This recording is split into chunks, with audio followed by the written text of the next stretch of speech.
sky igniting with Israeli airstrikes and Hamas rocket fire. A rocket landed here this morning. We're told it had a warhead of about 100 pounds of homemade explosives. It incinerated those cars, firing shrapnel at 360 degrees.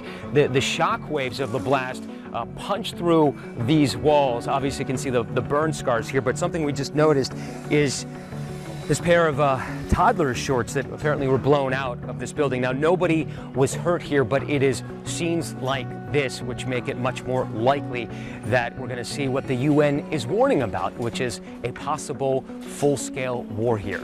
As Israeli warplanes howled over Gaza, this salvo of missiles ripping into this 14-story building, drone video flying over the debris fields.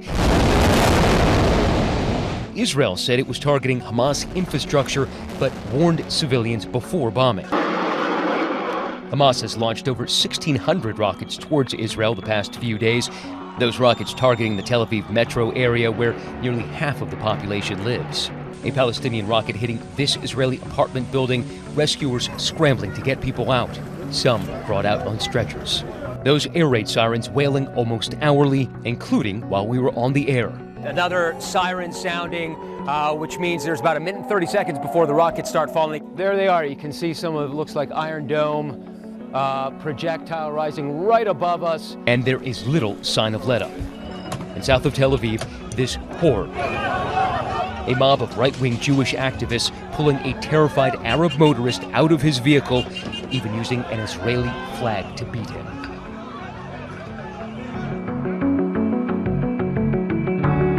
The nation's largest gas pipeline is back online. Colonial Pipeline says it has restarted operations more than 5 days after Russian-linked hackers forced them to shut down. But it could take several days to fully restore operations to the massive 5,500-mile pipeline. Drivers in several states are paying top dollar at the pump, raising fears of price gouging. 6 gallons of gas for $35, that's absolutely ridiculous.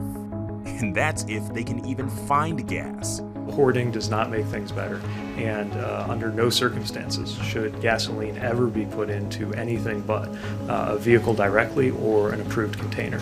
In North Carolina, this fight broke out after witnesses say the woman tried to cut the line. GasBuddy reports at one point 74% of all stations in the state were out of fuel. Half the stations are out in Georgia, more than 40% in D.C. In Fort Lauderdale, there isn't a gas shortage, but that hasn't stopped drivers from panic buying. A lot of people are topping their tank because they're worried, because they don't really understand the situation. The White House announced Homeland Security will grant a temporary Jones Act waiver to transport additional gas and jet fuel between the Gulf and East Coast.